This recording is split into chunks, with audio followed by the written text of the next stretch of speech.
Yaxshimizlar ko'pchilik. Bugun biz uyimizda oshxonalarnikining qilishsiz xo'go tayyorlashni o'rganib chiqamiz.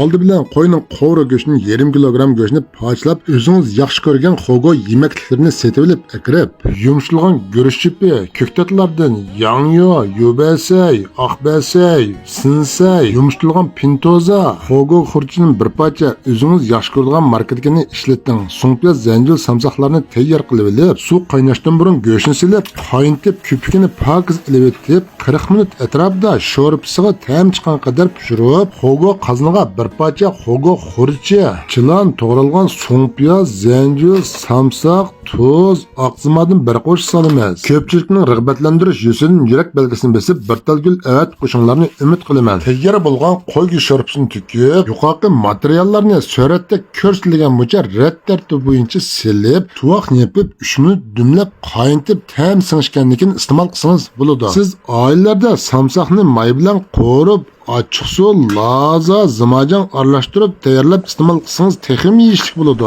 Men Osmonjon Zakir o'zim tayyorlagan xo'go, kavob, lag'masi, dapanji, xurchiq ehtiyojli do'stlar ayrim xonamga uchur qilsangiz bo'ladi.